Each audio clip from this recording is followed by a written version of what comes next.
hope you're all having a super fantastic sparkling day.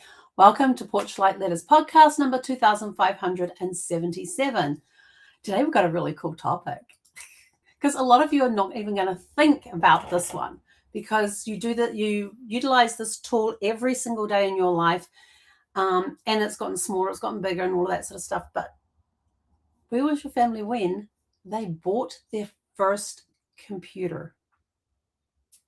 Think about that. Computers haven't always been around, and having computers in the home was unheard of back in the 70s and from some of the 80s. We got ours in either, I joined the Air Force in 84, so it would have been 82 or 83 that we got a computer at home. We got a Commodore 64. All it was a keyboard that plugged into the TV, and we had a big box color TV. So it would plug into that. I would sit there and spend ages just typing coding into the thing, typing the codes in that I needed. And then I would have to store it on a 5 1/4 inch floppy disk drive. I don't even have one of those. I don't think I even have one anymore. I've got 3.5 inch floppies, but I don't have the 5 1/4 floppies. But they were about yay big, square, and you slot them into the little thing. So we had the disk drive, we had the keyboard. I think that was about it. I don't even think we had a mouse on it. I don't think there was a mouse. And I just sat there and would just type in code for homework, and then store it on the 5 1/4 inch floppy, and then take it into school the next day to upload it. And the cool part was that the Commodore 64 and the Apple I computer that we had at school both spoke the same language. And so, yes, we also had the Color Genies as well. That was more DOS-based language. I don't think it was actually known as DOS back then. But when I was doing programming, and yes, I am bright enough to do programming. Some people look at me and go, "You're a programmer?" Yeah, I was a programmer in high school.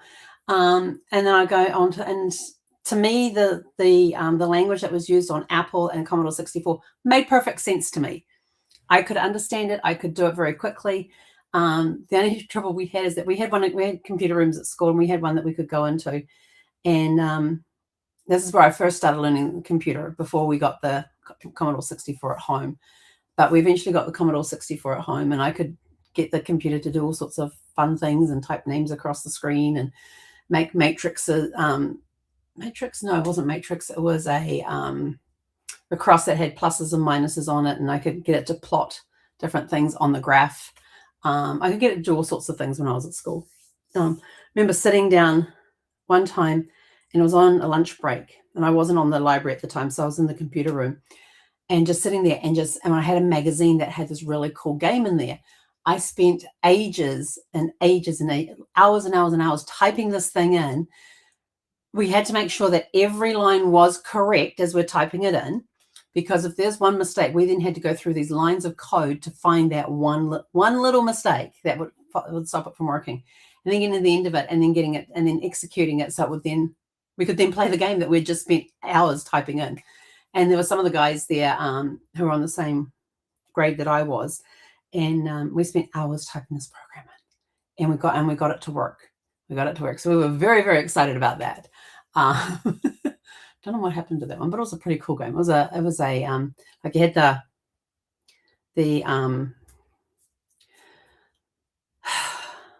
the graph that had the vertical and the horizontal line to make a big plus sign, and then you got it to and you had to use the coordinates on the graph. So mathematical thing, you had to use the coordinates on the graph to find where you think the bombs were that were on the thing. It was kind of like playing battleships, but on a computer. It was pretty cool.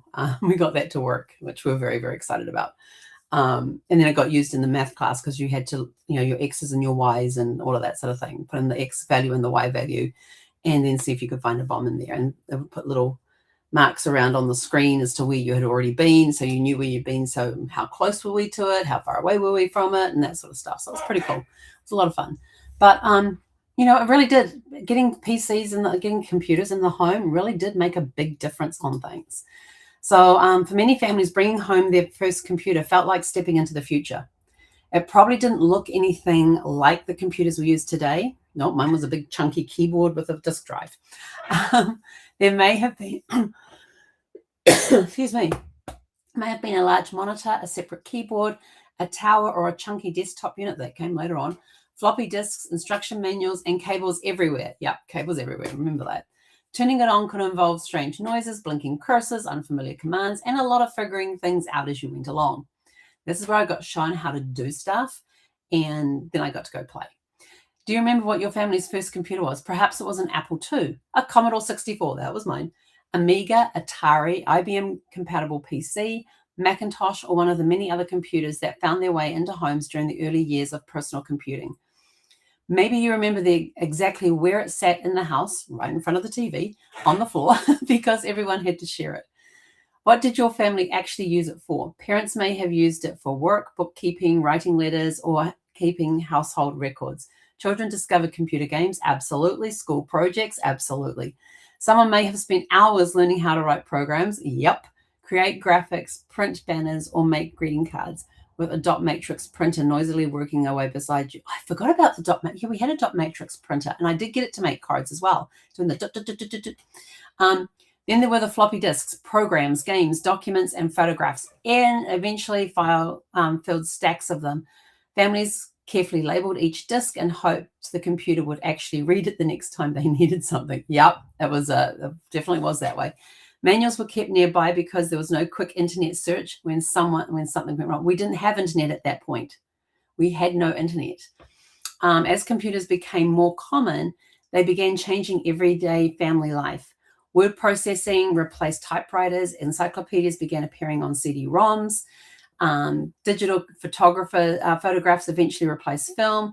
Email changed how families communicated across long distances. Then the internet arrived in our homes, and suddenly that computer became a doorway to the rest of the world. Absolutely. I think it was, when did we first get internet in the home? Like 94 or 95. That's when we got the computer. When we got internet at home, we already had internet at work. I was working for a computer company, and we had inter-office emails that we could do. We could get on the internet and we could go searching as well. Yeah, it wasn't until I was working for Data General. When I was in the Air Force, we didn't have the internet connection, but I was working on computers.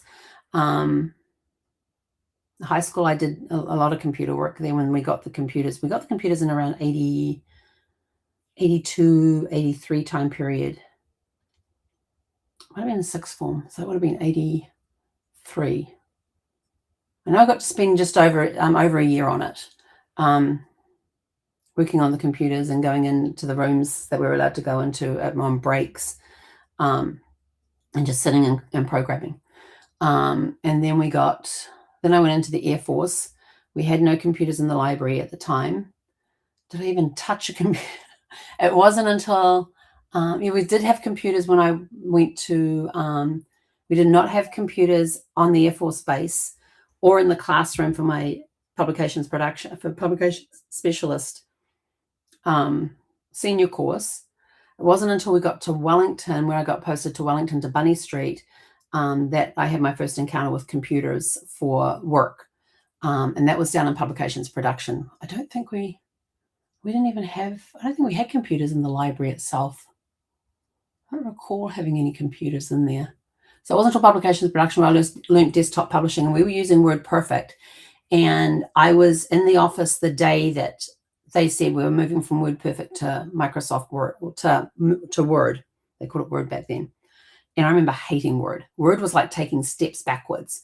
We had a Linux system that we used all the stuff on the computer for the desktop publishing thing. And you could sit there and like create all the manuals and stuff, put them into one folder, and then you could right click on the folder and go create TOC, and it would create the table of contents for you. It would just go, there it was. And the stuff, and even stuff that we could do in WordPerfect, we couldn't do in Word, but we were told we had to move to Word from WordPerfect, and we were all annoyed about that because it was like taking a step backwards. And even today with Word and what it's capable of, it's not even half the program that we were using back in the late 80s for desktop publishing. Word still hasn't got anywhere close to that program. And that was, 40 years ago. That we're coming up on 40 years, and Microsoft Word is nowhere near the desktop publishing system program that we were using back in the late 80s. So computers had started to become a big part of my life, but mainly in work when I was working. It took a while before we got computers in the house. And they were big clunky, the base of the computer would be about like this square, about this high. Then you'd have this big clunky monitor on top. I think the monitor weighed more than the computer did. Then you'd have a mouse and you'd have the keyboard all attached up, and you had to have sturdy stuff for it to all sit on so it didn't go blah, blah, blah, crash. And you still had the 3.5-inch and the 5 1/4 floppies on the computers. When I left the Air Force, I went and worked for a computer company called Data General, and I was on their help desk where you actually had phone call up, and people would call in with their issues. I would then have to, I had a set of generic questions that I would always ask to figure out if it was software or hardware, and if it was software, which software engineer it had to be assigned to in our office. And if it was hardware, who was the company that had the issue, and was the engineer who was assigned that company available to go, or did I have to get the nearest engineer to go over there based on what the issue was? So, and we had pages back then. They had one cell phone that they would use for whoever was the on-call hardware engineer, and it was the brick. It was like about this tall, about this thick, about this long, about this thick, about this wide. And somehow one of the guys managed to sit it in his inside coat pocket. And our Christchurch engineer was coming up to Wellington one day, and I called him on the phone, and he answered it. And he goes, "I can't talk." He says, "I'm on the plane." He took a call while he was on the plane flying from Christchurch up to Wellington, and he's on the brick phone. And I'm like, oh my gosh. So he didn't just get off it. Get off. But he called me while he was but he answered the call while he was on the plane. He'd forgotten to turn the phone off. And thankfully it wasn't the one that they had to carry. When I first got there, they had ones that they had to carry around, like the little suitcase thing, the thing that was like about this big and had the receiver on top. Then they migrated to the brick. So yes, I've seen all sorts of cell phones over the years, all sorts of sizes, dimensions. Then they all went to Blackberries after that. And but yeah, I worked for a computer company for a while, and on the help chat, and then on the help desk, taking phone calls with issues and stuff. And then I moved from that into contracts, making sure that what they had under contract was in our system, so that if when the help desk looked up that company, they could see what equipment and what software they had under contract with us. And they would pay like a monthly or a yearly fee for us to cover that equipment and software for them, so they could have unlimited calls coming into us and that sort of stuff. It was a very interesting time when computers first came out. So us Gen Xers, we've seen it all. We've gone from zero computers, including the quiet generation, the baby boomers. We've run the gamut. We've gone from zero computers to having computers being a part of our everyday life. And some people are now just using one of these as their be all end all. They don't even have a desktop or a laptop. I'm sort of like, I need my big screen. There ain't no way I am sitting on this phone, moving it around to be able to read a sentence at the size font that I need. If I'm going to read anything, I usually, depending on what it is, I usually print it off, because I'm kinesthetic. So I like paper. I like the texture. I have to have the touchy-feely stuff, which is why how I learn is show me what to do, watch me do it, and then let me play. And I go in and break systems. Done that a few times. The company I work with right now, when they've had some major releases coming up, we've been given like a desktop, an area to go and play. And our job is to get in there and just break the system and find the links that aren't working, to find the features that aren't working. But we basically go in there and play and break the system. And that was one of the jobs I had when I worked at Data General, was testing systems. And basically I just said, so I just got to go in and break it. And they go, yeah. I said, I can go do that. And write down what steps I did to get to that error. And I have to follow my steps, write down my steps that I do to get to that error, and how it comes up, so they can follow the path and get it all done and all that sort of stuff. So yeah, that was a lot of fun. But computers are now a big part of our lives. And there's the baby boomers, the quiet generation, the baby boomers, and the Gen X who grew up without computers. Yep. So we've gone through that whole, what is this thing? Do we trust it? Do we not trust it? To learning that not everything on the internet is real or true. And now we're into the AI age. And it's just been, when you look back and you think, This was life without computers. This is when computers started coming in. And this is when it kind of started taking over our lives. And this is what we use computers for now. And now we've got this AI thing out there. So if you think of those who are on computers who are Gen X or earlier, Gen X, baby boomers, or the quiet generation, any of those three generations, we've seen the whole thing. We grew up nothing to now having computers and AI in our lives. It's been quite, and I don't think there'll be any other generation that will come along that will have anything like that. That will go, maybe go from computers to AI. They've got that movement going on right now, but going from nothing without the computers, except the only time they had computers was in workplaces. In the workplaces, this is going to computers in the home. So growing up, some people were able to work on computers at work, and then you slowly saw the gradual change where computers became part of the household. They became part of everyday life, and now kids have their own laptops or tablets. I still prefer, this is my desktop monitor that I've got here in front of me. I've got my laptop sitting right here, and my MacBook. I've got my iMac in front of me. I've got my MacBook down here. I've got my iPhone here, and if I have to read anything, I'm coming in here and sitting on the big screen. Actually, now I can put it onto the TV. I can now broadcast. I can have something on my phone and go, oh, press this button, and it goes onto the TV. And I'm sort of like, yeah, that's a little big. It's a 66 inch, I think I ended up getting 66 inches. Or was it 69? No, it's 66, I think, 65. Yeah. So it's really big on there. And plus it's awkward to move it around because I don't have a mouse on it. But so I come in on the computer, or I'll pull my laptop out and go and sit on my recliner with the laptop on. So, you know, we've had that change come through. So for family as computers became more common, they began changing everyday family life. We went through that, but for family historians, those early computers may also contain part of our family story. Someone may have typed family histories, scanned photographs, created early family trees, saved letters, or recorded memories on the disks and hard drives that are now sitting forgotten in a cupboard or a box.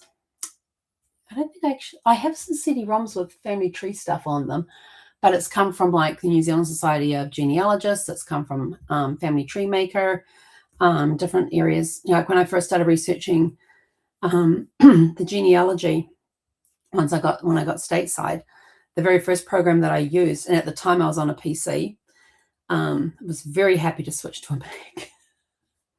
Sorry, I just love my apples. First computer I programmed on was an Apple. We had PCs at the time which had Family Tree Maker, but then we decided to go Apple in the house, and so we had Parallels, which you could boot up in either Mac or boot up in Windows, and we had to put that on there because, Family Tree Maker only ran on PCs at the time. It took a lot of years before they brought in the Mac version of it. Ancestry came out like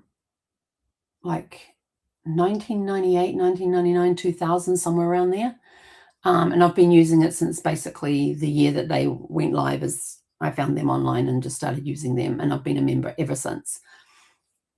Not had a break in my membership the whole time. So I've spent a pretty penny with them over the years. But I have learned when it goes on sale, go buy, they have gift certificates and stuff. So you go buy yourself the gift certificate, which is at the discounted price. And then you apply the gift certificate to your account and put the date you want it to go active. And then you got to go in on that date and press a button and boom, it's active. So yes, that's made things a lot easier as well. And it means I don't have to pay whatever they charge now for the World Access, All Access Pass or whatever it is. It's like $400 to $500 a year, but I can get it down to around 300 using gift certificates over the last few years. I don't know what they're going to put it at this year, but we'll have to wait and see. So your family tree challenge today. Ask your family about the first computer they owned. What make and model was it? Commodore 64. What year did they buy it? Mum and Dad got that in our house 82 or 83. Pretty sure it was 83. Where did they put it in the house? On the floor in front of the TV. Who knew how to use it first? Me. What programs or games did everyone love? We never actually sat there and played games on it. It was more there for me to do homework on, to do my computer homework on it. Most important, ask what they remember about discovering all the things this strange new machine could do. It was a lot of fun. I just remember it being a lot of fun, all the discoveries we made, and putting commands in and making it do different things on the screen was it's pretty cool. That first family computer wasn't simply another household purchase. For many of us, it was the beginning of a completely new way of working, learning, communicating, creating, and eventually preserving our family history. Let us know in the comments below about some of the stories that you uncover. And with that, we are out of here. Go out, have a super fantastic, sparkling evening. We'll catch you guys back here.